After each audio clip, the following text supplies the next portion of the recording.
I'm so glad to see all of you here. You're really in for a treat because I have personal knowledge of this particular presentation, and it's wonderful.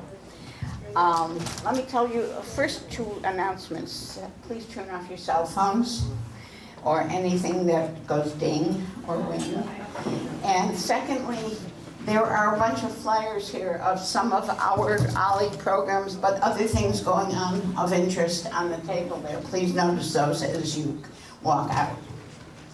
So on to the program at hand. Rob Merman ran off to join the circus in 1969.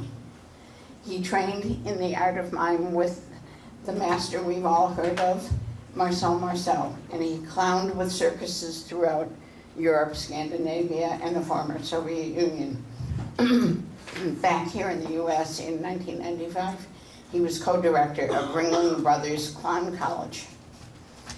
The way most of us around here, though, know him is as the founder of our beloved Circus Smirkus, which is still training young people in the circus arts and delighting audiences in Vermont and now all across the East Coast, I think.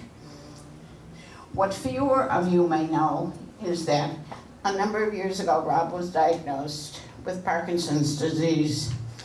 And after that, he made a link between the circus skills that he had spent his lifetime learning and the movement difficulties that Parkinson's patients have. This led him to put together a program that, as I said, I personally... You need mic up to your mouth. Yes, I will. This led him to develop a program that I was personally witness to, of giving fun and joy to, as well as challenge to people with Parkinson's, folks here in Vermont. And it's this program that he'll talk about today. But this is a very multi-talented man who is still creating. Very recently, I think this summer, many of you may have seen Rob's original play, Act 39, played to sold-out audiences here in Vermont, and he hopes to have other productions of this. His general awards include Copenhagen's World Star Time Gold Clown, Russia's Best Director Prize at the International Festival on the Black Sea, the Lund Center's It Takes a Village Award, and the Vermont Council's Award of Merit. And lastly, the 2008 Governor's Award for Excellence in the Arts. Please welcome Rob Merman.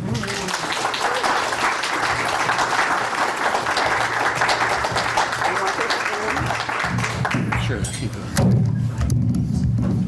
Okay.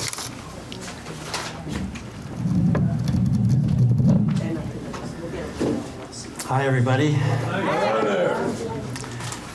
Well, I didn't expect this kind of a crowd.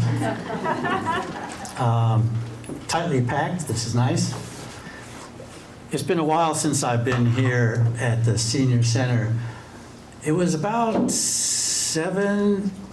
maybe 8 years ago, I started teaching a weekly class upstairs in the studio space.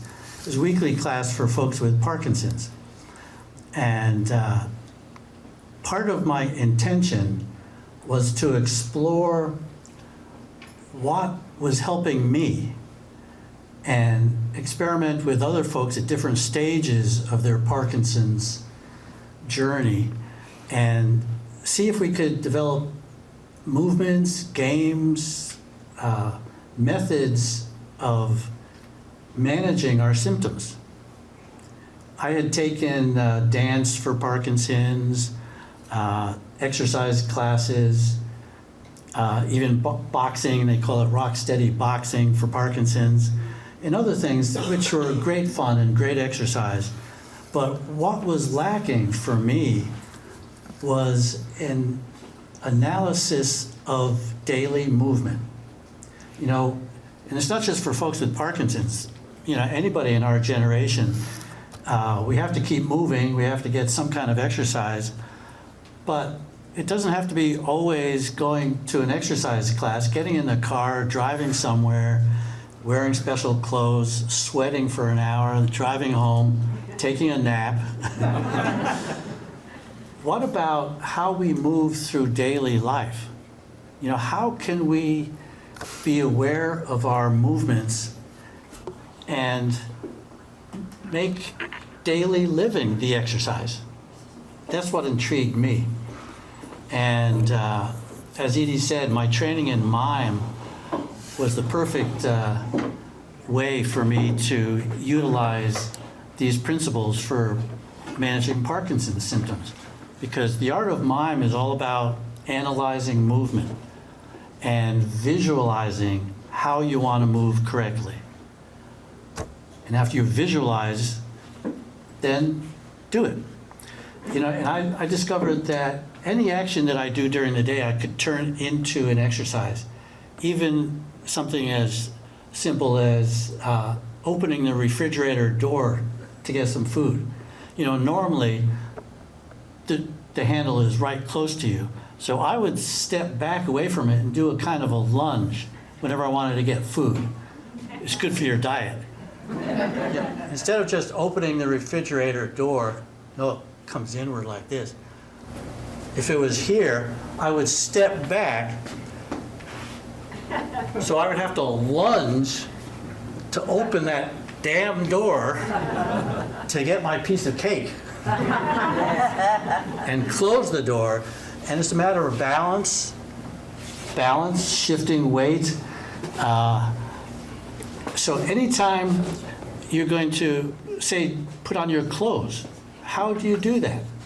Next time you're going to put on your socks and your shoes and your pants and your shirt and your sweater, analyze how you're doing it and turn it into an exercise.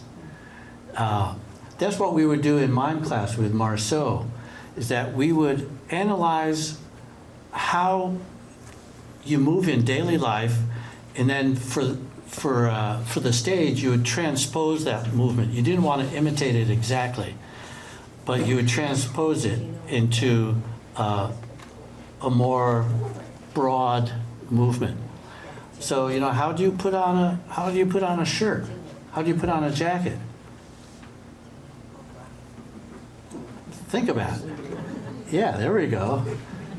I mean, you hold up the jacket, you have to put one arm in, up to the shoulder, hold it with the other hand, right? Then, in vain, search for the other hole, and bend your knees to get it up. Turn that into an exercise. So I have a 3-minute trailer that I'm going to show you here that was made from the Parkinson's class that we did upstairs, and you may recognize some of the people in it. So I'll play that now.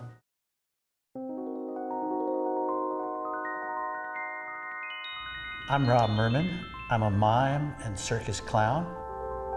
In 2014, I was diagnosed with Parkinson's disease. I first started to notice some odd things with my movements, but then I learned to keep it still. My neurologist, however, thinks I'm a jump ahead of the game because of my training and my background in the circus. I trained with Marceau. When we do mime, we analyze every movement. First, we observe movements that are around us. Then we become aware of how we're moving. Then we analyze each movement, do it in mime, and then do it in reality. For me, having Parkinson's is like doing mime all day. 2 years ago, I started teaching a mime class for people with Parkinson's. My idea is to use the principles of mime to help overcome the symptoms of Parkinson's and allow people who have Parkinson's to cope with daily activities better. If we can visualize where we're going, then we have a better chance of getting there. I had experience in taking a fall a couple of times, and now I don't do that as much because I think ahead as to what movements I'm going to make. We learn what movement is all about and the physics of movement, if you will, from someone who really understands it from mime. Mime is the precise motion at the precise space. And the circus games that we play are important for the gross motor skills. If the mime focuses on fine motor skills, the circus games deal with equilibrium, manipulation of objects, which is important in daily life, balance, and economy of movement, and awareness of how your body moves through space. It's a lot of fun, too. It makes my day. I'm learning to do things like rope tricks and juggle. I'm learning to pay attention to my movements. We've also put together what I'm calling the PD Players, which is a troupe of performers, all of whom have Parkinson's. And we do skits with comedy, magic, circus, mime. After the show, one neurologist said to us, he'd never seen anything quite like this for improving the quality of life through joyousness for people with Parkinson's. I can't say that I'm happy to have Parkinson's, but it has given me a new focus in life. It's brought me back to the art of mime, which was my first love. To be able to promote the art of mime to help people with movement limitations is something that is very rewarding and satisfying for me. I really feel the work we're doing with mime and circus for Parkinson's is just beginning.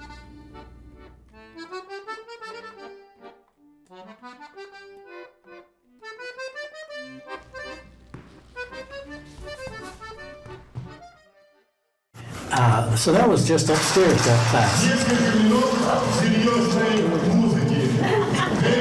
Try to stop that. Вторая детская рапсодия.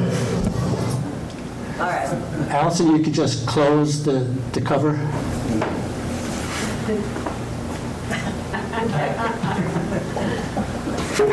Well, it is what it is.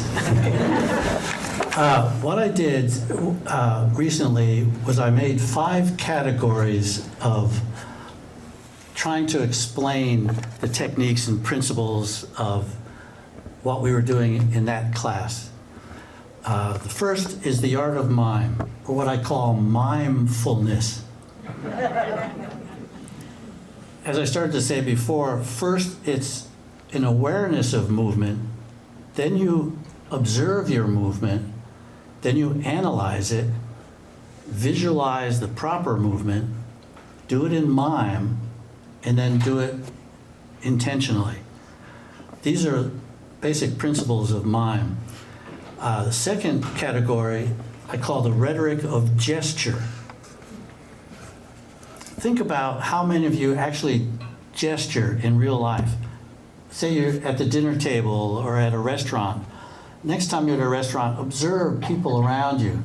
Are they gesturing or not? How are they moving? You tend by yourself not to gesture very much.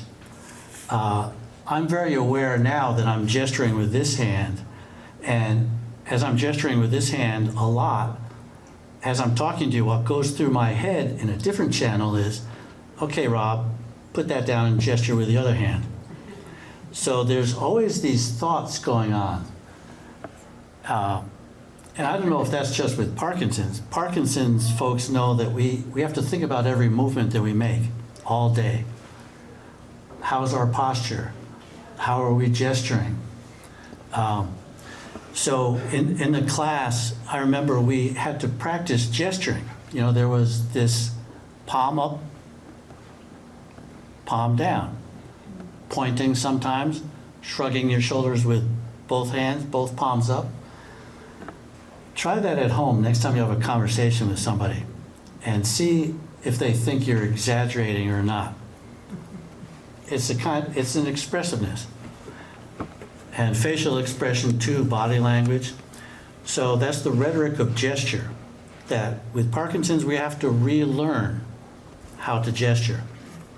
The next category is reflexes, what I'm calling reflexology. And this has to do with games and sports. When I'm playing sports, whether it's ping pong or baseball or tennis, I don't have Parkinson's anymore. My reflexes are right there. So in our class, we were playing games that have to do with reflexes. I didn't bring any of those games here. It's too crowded here to play those games, but basically ball games, and even just playing catch. If you have a partner and just play catch with a tennis ball or a rubber ball, it's all about reflexes. And neurologists say that the brain can continue to learn even as we age, and the brain can change.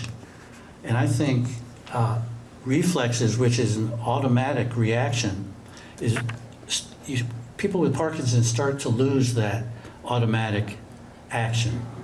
So playing any kind of sports which requires reflex automatic action, I think is very helpful for what the neurologists call neuroplasticity, helping the brain develop. The fourth category that I have are circus skills, balancing, juggling. And by juggling, I don't mean just tossing 3 or 4 or 5 balls in the air. Juggling as the manipulation of any object. It could be one object. How do you manipulate this glass through space? It's a form of manipulation, which is juggling. But I found some really fun ways of teaching juggling with produce bags. I'll show you.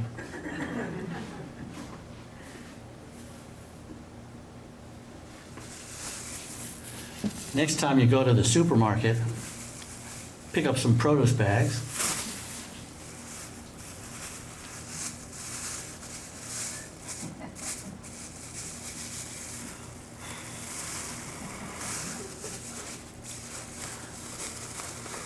Tie them off, or I've got a little rubber band here.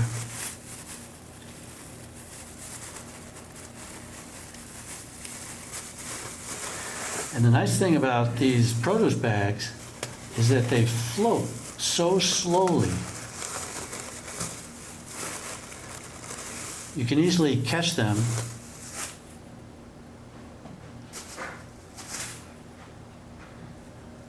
and create movement exercise with them.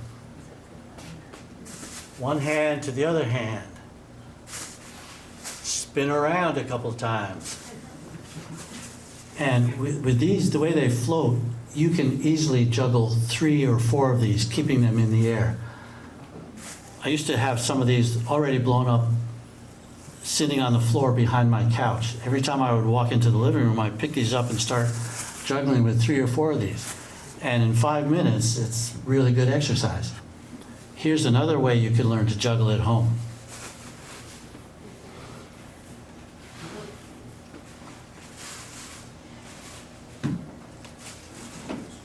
Doggy bags. If any of you have dogs, here's another great way. They just float really nicely. And one way to do it is to toss them up, and it requires big arm movements. It'll catch the air, and then you try to catch it on the edge.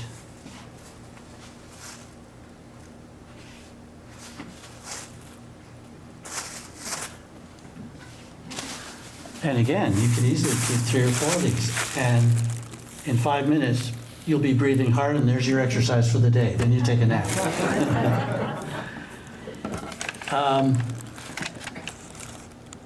The 5th category is what I'm calling playing with PD. Doing magic tricks, card games, a game that we call circle juggling, which you saw a little bit of there. We were throwing these stuffed animals around a circle at each other, balancing peacock feathers. So you have to play with Parkinson's. You have to have some fun. It's not all just trying to go to an exercise class. Figure out what games you enjoy doing. I also have created a whole list of what I'm calling hand yoga, which are exercises for the hands and fun games with them. For example, I call these pistol fingers.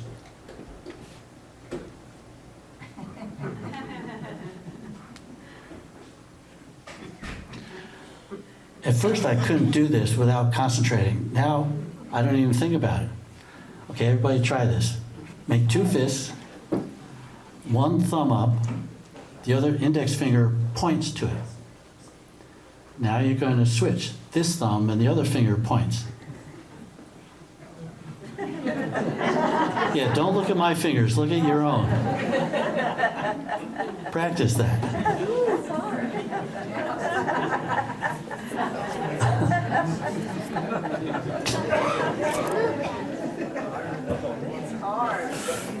Yeah, it's hard. It's a brain teaser as well. So then you have to figure out how do you learn this? Well, break it down and analyze the movements. So one thumb is up, and I'll point to it. And then do one hand at a time. Thumb up, point to it. Thumb up, point to it. Get your brain to get that going. It's fun to watch you from up here.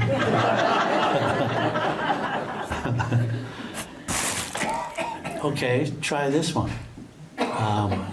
Everybody put one index finger up. Let's draw a square. 1, 2, 3, 4. 1, 2, 3, 4, and 1, 2, 3, 4. Put up your other finger. Let's make a triangle. 1, 2, 3, 1, 2, 3, 1, 2, and 3.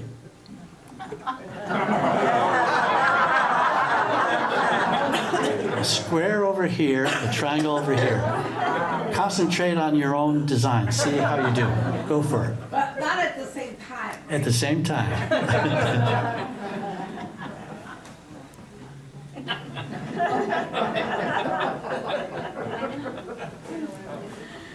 Oh, Anne, I think you got that. I'm impressed.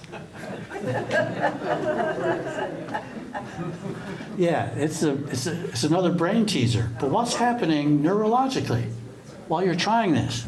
What's going on with the brain and transmitting signals to your hands to do this?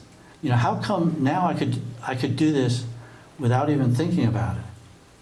What's going on? You know, by repetition, have I trained my brain to bypass a damaged neurological pathway, you know, through Parkinson's, to use a healthy pathway? Like in mud season, if you know that this is going to be a muddy dirt road, you don't take it. You take a paved road. So with these kinds of exercises, I'm thinking I'm training my neural pathways. And that's helping me overcome the symptoms of Parkinson's. My neurologist kind of agrees. He's not sure. He hasn't quite encountered anybody like me before. Because when you go to a neurologist every 6 months, and he puts you through these very simple things. Palm up, palm down. Touch your nose to his finger. Do this kind of thing. So I said, Doc, try this. He couldn't do it. I said, Doc, I'm sorry, you may have Parkinson's. Then I showed him another one. I'll show you, I'll demonstrate, and then you'll try it.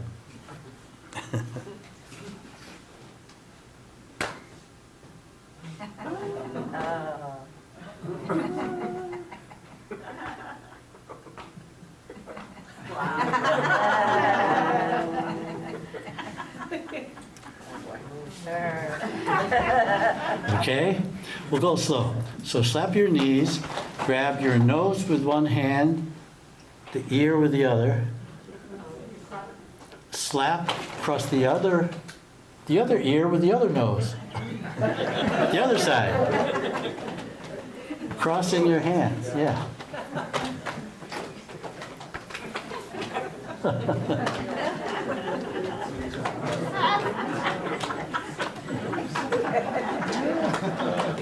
Yeah.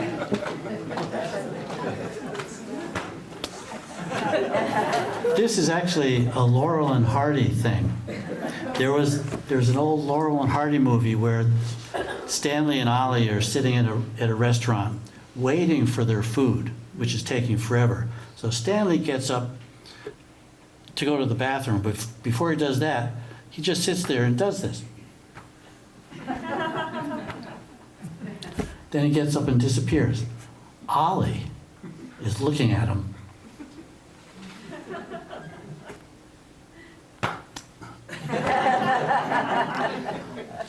And it cuts to Stanley coming back from the bathroom, walking past all the tables, and everybody in the restaurant's going like this. That's great. There's one more thing that I want to show you that I found recently has been helping me a lot. It's Tai Chi movements with a stick. I've never taken a Tai Chi class, but I've been researching Tai Chi movements, you know, and a lot of it is very much like mime, where you use space and you move slowly. The difference in mime is that we create imagery in space that you can actually see. You know, whether I'm pulling a rope or flying a kite or making a wall, like Marceau, you actually see it.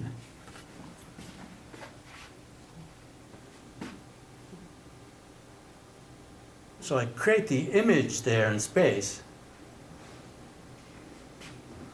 Or if I'm pulling a string or a rope. Or flying a kite. I have to be able to project that image through my body. Tai Chi doesn't use imagery, it's just this wonderful flowing movements with breath. So I took some Tai Chi movements and utilized them with a stick, because I found that a lot of the Parkinson's folks do have trouble keeping their hands equidistant.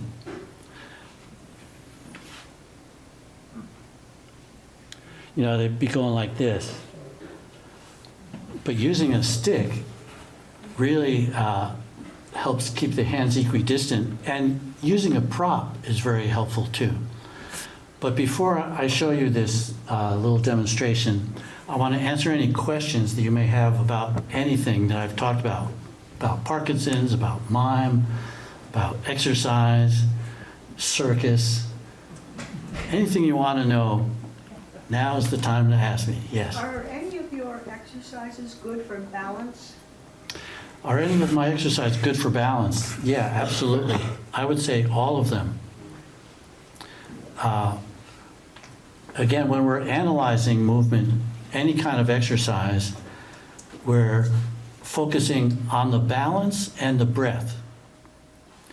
I remember Marceau mentioned that when he was young, he was in a play, and he had to play a part where he was a statue up on a pedestal, and he had to just stand there for like 10 minutes as the actors are doing their thing, and at one point the actors leave and he has to jump down off the pedestal, and he has a sword fight with one of the actors. And you know, so he's all across the stage, and then he has to jump back and become the statue again. Without breathing hard. So, you know, I said, how did you do that? He said, I made sure that my breath kept up with each movement, so that if I was doing a fast movement, I would breathe fast. If I did a slow movement, I would move slow.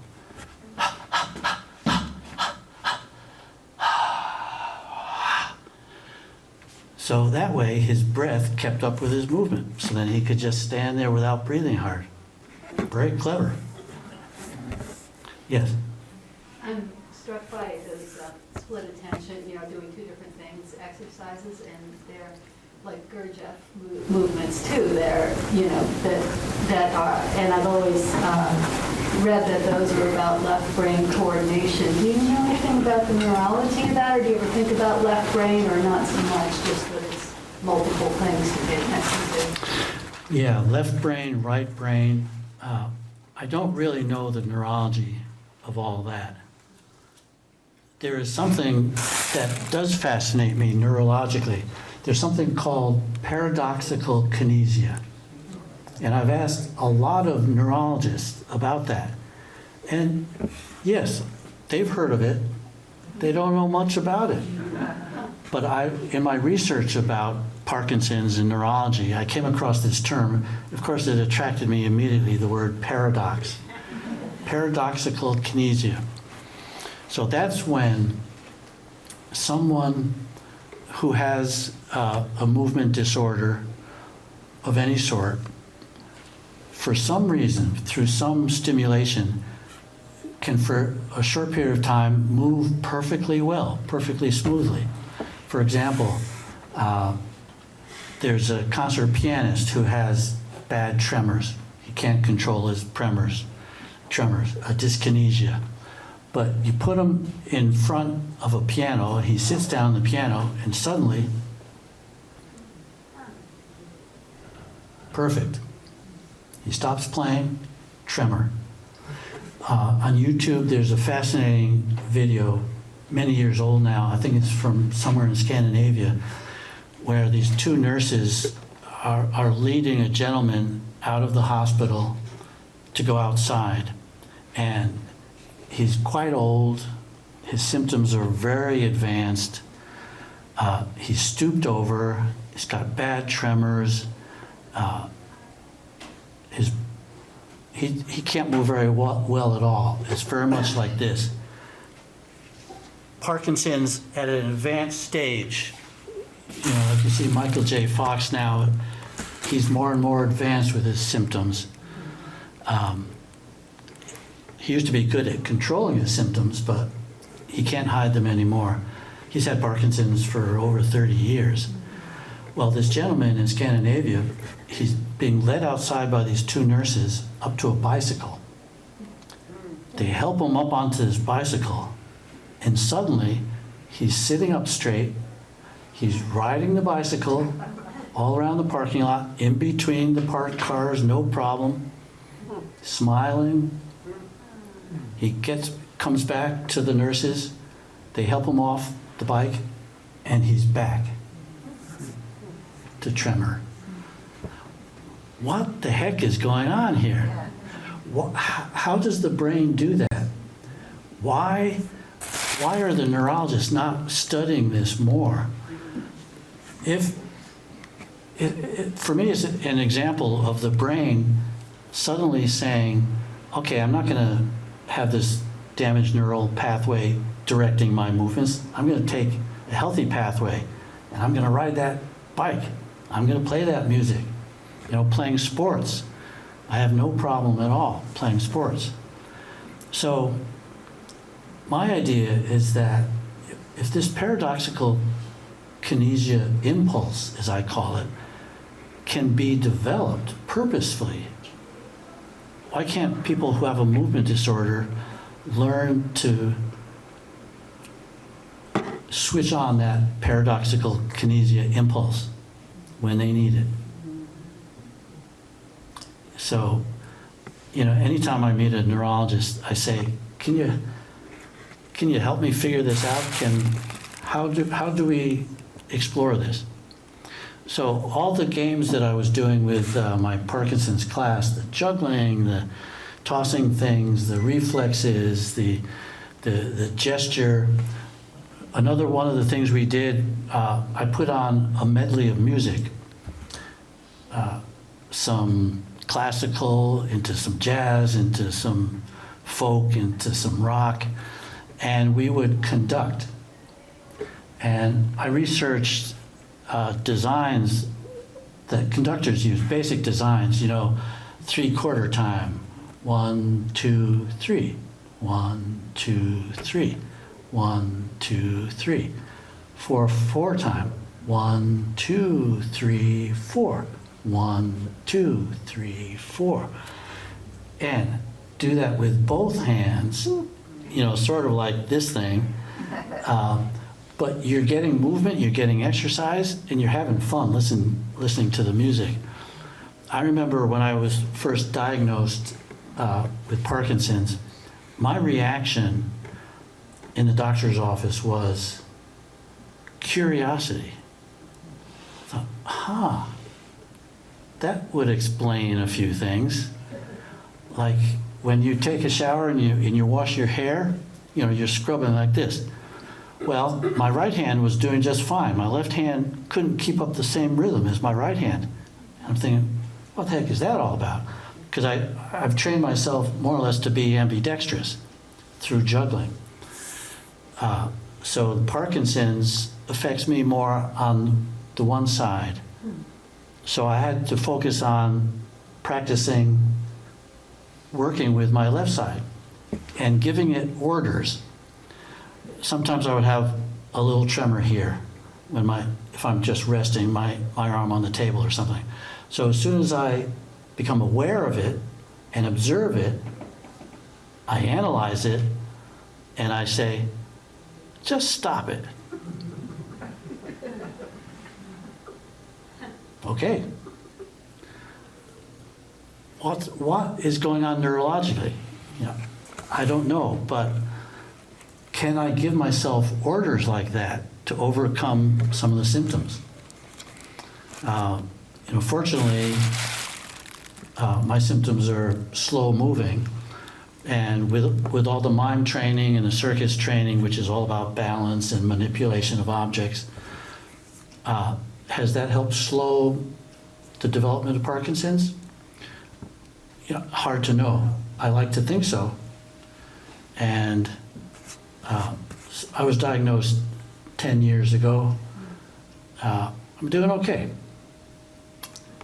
So one of the things that I intend to do next, one of my many projects that I like working on, is to create a series of video clips that I could post online on my website so people with Parkinson's anywhere could say, oh, let me try that exercise or this exercise. Different games, different mime techniques. So that's another project that I'm going to be working on soon. Other questions? Yes. Yes. I don't have Parkinson's. I have a dystonia, a facial dystonia that's supposedly very rare. And I have been going to see a physical therapist who does something called fascial counterstrain. He's fascinating. So that's the first thing is I think you should talk to Anthony Tomasello because he's a lot more open than a lot of neurologists. I think you and I have the same neurologist, Jim Boyd. Jim Boyd, yeah. Yeah, he's a cool guy. So I mentioned that I was coming here to Anthony because I just saw him. And he asked if it was anything like Feldenkrais, what you're doing, because he said Moshe Feldenkrais had analyzed movements. I don't know much about it, but I thought that might be of interest. Yeah. Where is he based? Anthony? Yeah. He's in East Burke. In East Burke. I mean, there's 22,000 physical therapists in the United States. There are 200 that do functional manual therapy with this side modality of fascial counterstrain.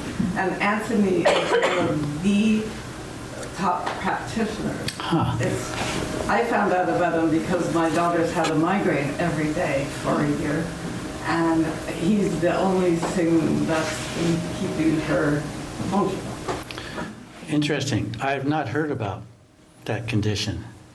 Facial, what do you call it? Facial? Well, it can just be blepharospasm. They call it BEB, benign essential blepharospasm. It doesn't kill you. We don't know what causes it. Rapid eye blinking. Some people can't even open their eyes. And then some people also are affected from here down, and that's called Mej syndrome. But I have seen Anthony 4 times. I've had this for probably close to 50 years. And it's better. And I'm like, Yeah, excellent. And Jim does Botox. I mean, that's how. Oh, Jim does that? Yeah. Yeah, he does it. Yeah. Huh. So Well, I would really love to talk to you. I think this is really interesting. Deb over there was in the Parkinson's class for a couple of years. Hi, Deb. So if anyone wants to know what that was like, you could talk to Deb afterwards too. The kinds of things that we did, the kind of analysis that you're talking about. Feldenkrais is good stuff. You know, I have not explored it very much, but I know people who have used that method and benefited a lot. Yes? So your paradoxical kinesia, is that the term you use? Yes. That sort of put it all together for me, because what you're saying, you know, when you talk about riding a bike or playing a piano, it must be that when you learn those things, you're already training different pathways in the brain to do those things. You know, because they're not things that people normally do with their brain. And so these exercises, which I can't do, that you give, are also doing the same thing. Does this make sense to you? Is that what you're saying? Yeah, you're retraining your brain. Like playing the piano or riding a bike, we don't do that normally. We have to practice it, right? And practice means repetition, over and over and over. Like you say, you can't do this now, but go home and practice it. Figure out how you would learn to do it. How does your brain work? Different than mine, maybe. Until you can do it without thinking about it, then you could always do it. I haven't done this in a long time. But it's like riding a bike, you don't forget. But you have to learn it first. And that learning is a process of neurologically retraining your brain. They call that neuroplasticity. They like big names. But the paradoxical kinesia impulse, as I refer to it, you know, I'm going to keep on researching that until I find some scientist who is intrigued by that and is really researching. You know, seems like a big open field for me. Yes? I just wanted to ask if people are born with kind of a dyslexia.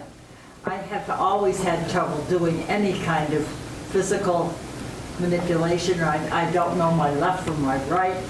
And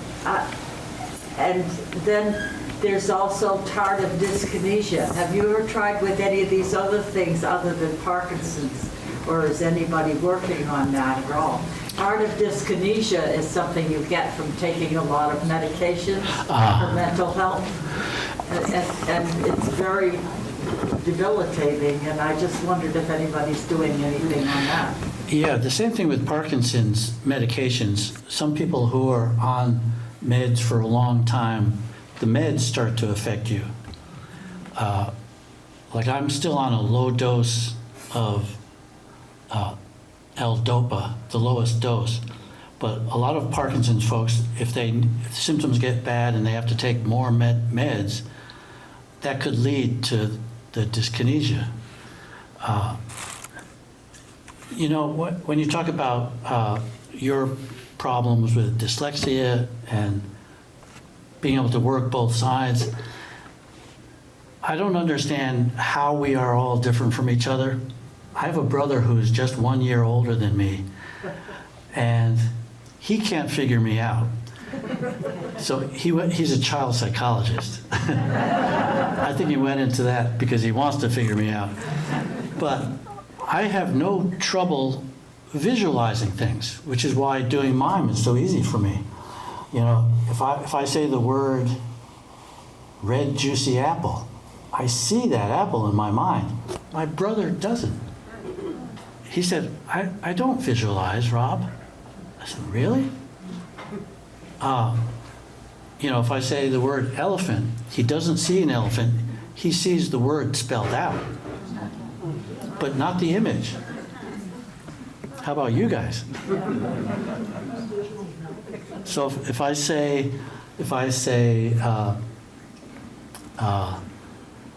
banana, ripe banana, how many of you see the image of a banana? How many of you see the word spelled? How many of you see both? Yeah, me too. Only a few of you. I see the word banana spelled out in front of an image of a banana. Yes. I think this is why I can't have an Apple computer, because the icons don't mean any, I have to have a word. The icons on your Apple computer don't mean anything to you. You need the words. Interesting. Huh. So, Yes. so another behavior that can be automatic, because my father, of course, had Parkinson's before there were any medications, because obviously I was a little kid, but he shook very badly and his speech was totally garbled, you know, but when Lawrence Welk or Polka Go Round came on TV, he would grab me and he would dance around the living room with me without any shaking at all. It was the only time I ever saw him just act, you know. Yeah, that's amazing. Did you all hear that? Yeah, where her dad, who was shaking very bad, as soon as Lawrence Welk comes on, he's dancing around the room. So my advice to him would have been dance all day. Dance down the street. Dance when you're shopping. Who cares what people think? Yes. That reminds me, I was very taken with your idea of everyday life becoming exercise, your refrigerator. And I was wondering, I'm going to go home and do that, but I was wondering if you have any other examples besides the refrigerator. Of daily activity? Well, the kinds of things that you mindfully would then analyze and turn into something fun and good for you. Putting on clothes first thing in the morning. How do you put on your socks? Do you sit on the bed? Do you get down on the floor? Think about that. When I put on my socks and my shoes, my balance is still pretty good. So I try balancing, with one foot. So if I'm putting on my sock, I have to lean down, slip it on. I mean, that's a real good balancing exercise. I could do it better on one side, one foot than the other. Same thing with the shoes. Putting on your pants. Do you put your left leg in first or your right leg? Think about it. How many put their left leg in first? Right leg? Wow, sort of equal. Well, however you normally do it, do the opposite. So any daily activity, switch it up. If you open that refrigerator door with your right hand all the time, do it with your left. And because the door opens towards you, it'll be a little bit awkward at first. So you have to move over, and when you move over, take a huge step. Then you have to take a huge step back to get the food and close it. Sherry suggested toothbrush too. Toothbrush. One foot. Yeah. I remember I had a circus act with a mule, and the mule was supposed to chase me around. I'm trying to ride the mule around the ring, and the mule was really trained very well to throw me, and sometimes he would test me and throw me wrong, and my shoulder. And at one point, I hurt both shoulders bad, kind of almost dislocated. So brushing my teeth, I remember at night, and this is mime too. I was analyzing, how do I normally brush my teeth? Is my elbow up? Is my elbow down? Am I moving my head? I couldn't do this when my shoulder was hurt, so I would move my head.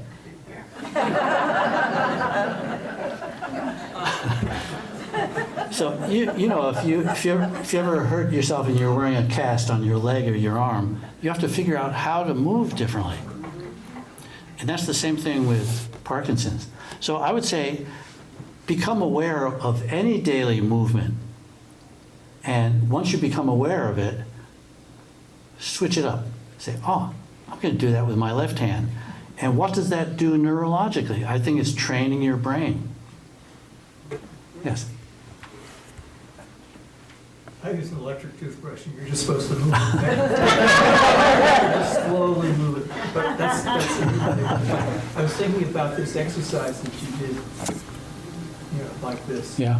Okay. Recently, a friend of mine had a stroke. It's his second stroke. He already did it fairly badly, affected on one side. I believe it was on the other side. But what he did after he had the stroke was he did this exercise. And it made a big difference because he essentially has no effect whatsoever on that side. He recovered within a day or so. So this exercise did something, maybe, to have helped him to recover from that stroke. Yeah. Maybe it wasn't the exact exercise itself that was helping him, but the concentration on the movement. Concentrating on this finger turns into a thumb. This is gonna, I'm really thinking about that. Something is happening neurologically. I really would love to talk more with neurologists about all this kind of thing. They're so busy. Jim Boyd is kind of interested in my stuff. I saw him just recently. Where is Jim Boyd? He's in Burlington at UVM. He's a movement disorder specialist. So I said, Jim, you haven't seen me in 6 months. I'm aware that my movements are a little bit worse. I'm a little slower, so I have to think about my rhythm. Do you notice anything different? How do you judge my symptoms? And he said, Rob, you're just not natural. He said, I've never met anybody with such awareness of movement as you. And I said, yeah, but that doesn't help me. But I think it's the mime training that really does it. Yes. I'm aware when I play with my grandchildren that they're always challenging to do things differently. Like keep this balloon up in the air for 50 times or whatever. Do children have more neuroplasticity naturally? Do we lose that as we're aging? Question is about children. Do they have neuroplasticity kind of automatically? I would think yes, that their young brains are always learning, especially through play. They're doing that thing with the spoon. That's playing. And in the mime class, we played a lot. I would come and with a lot of things. I remember coming with tiddlywinks, and we were playing tiddlywinks, trying to get them in the cups. I remember I brought chopsticks for everybody and little felt balls. And I said, okay, let's see, can you pick up with chopsticks the balls? How many can you get in 60 seconds? And then with the other hand, and that's all play. And then magic tricks are great because it combines not only the brain thinking in a kind of playful way, not normally, how does this trick work? But then you have to do it physically, rope tricks. Did I?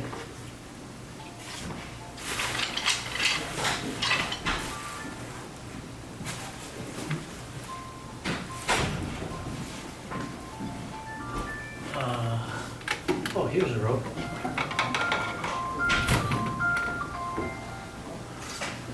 Oh, here's another thing. I have a rubber ball. I didn't bring it with me, so I'll use this. But a tennis ball, rubber ball, I found that people with Parkinson's or any movement disorder, Huntington's, whatever else, have trouble with their gait, walking. Can't get the right rhythm or the balance. Really unusual. Just take a tennis ball and toss it in the air and catch it as you're walking.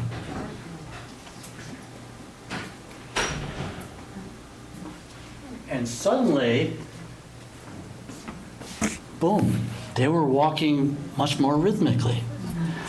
again, what's happening? Is it the focus on an object? You're manipulating an object, you're focusing on it. Something is happening in a healthy way neurologically. Magic tricks of all sorts. I was teaching this class rope tricks. And I'll just show you 3 of them. Here's the world's fastest one-handed knot.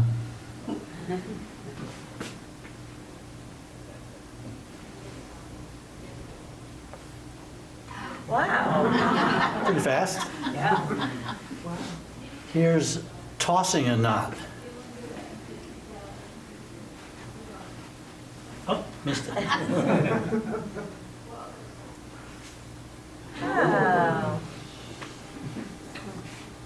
And finally, the one that some people in the class, Bill Russell especially liked this one. Can you see all right?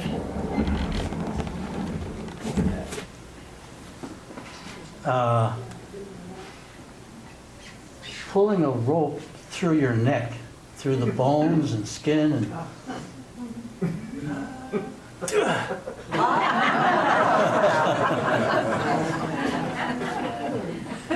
okay, now that's fun. But then you start to analyze it. How do you move with your left hand, your right hand?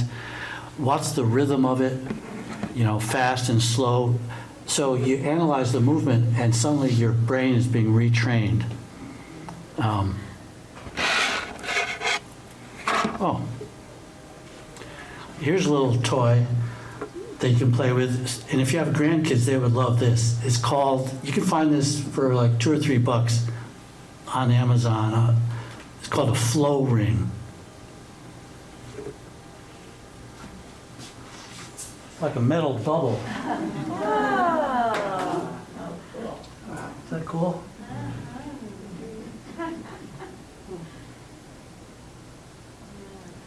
So then again, you know, try to analyze your movements.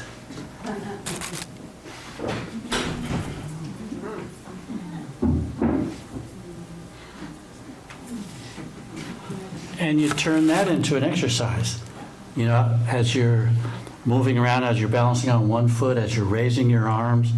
So you're playing with a little toy, a flow ring, and okay, it becomes an exercise. More questions? Yes. An illustration, and I can't remember the results. My wife was a nursery school teacher in Japan, where they eat chopsticks all the time. And in America, generally, children don't use chopsticks. And I can't remember what her conclusions were, but she detected a significant difference between the children in Japan and children of America, what she analyzed much had to do with their manipulation of chopsticks. Oh, interesting. In Japan, the children all learn to use chopsticks, right? So this was, she was your wife? Yeah. So when she came to the States, she realized that the American kids of the same age don't have so much control manipulation as the Chinese kids who learn early on to use the chopsticks. It's not easy using those chopsticks. So again, I like to think neurologically, what's happening? You know, it's such a curious thing, whether you're healthy or whether you have a movement disorder, just to analyze your movements. And what does that do to the brain? Becoming aware of your movement, observing it, analyzing it, how you dress, how you pick up a glass. It's sort of fun, but also it trains your brain. Okay, I'll show you that little Tai Chi piece. Yeah, one more. Do all these things work if the person has an essential tremor? Essential tremor. Do all these things help? You've been talking about retraining your brain. I mean, will it help? Will it help? I think it would. I was invited out to Tucson a couple of years ago to give a keynote speak to room full of physical therapists, which was a lot of fun, because they like to have fun, and they play with props and things. So I put them through a lot of games that I do, and they couldn't do this either. Anyway, but they work with essential tremor and Parkinson's and all that stuff, and any kind of exercise like this that retrains the brain, I'm sure is helpful. Okay, I'll demonstrate this Tai Chi with a stick so you can see what that's all about.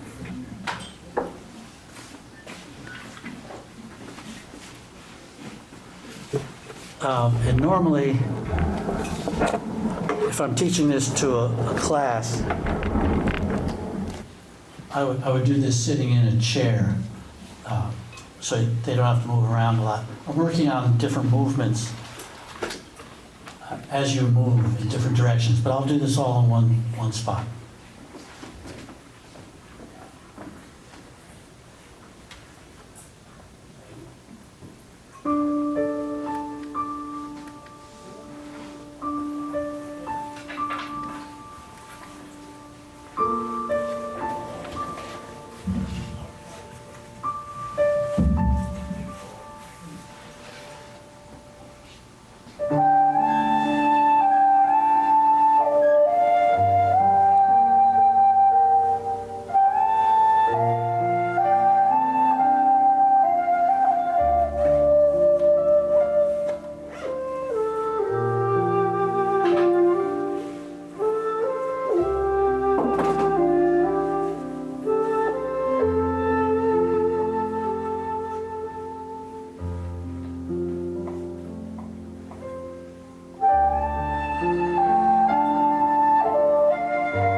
Thank you. So you can use any stick. I took a stick off the branch of a tree. I found that about 16 inches is a very good length for doing this. So you can make up your own movements, but slow and with the breathing. And I find that if I do this song is maybe 3.5, 4 minutes. If I do that first thing in the morning, when I'm stiff, and when I go to bed at night, before I go to bed, I just do this, and the energy is flowing, and I sleep better. So that's my advice. Get a stick. Thank you, everybody.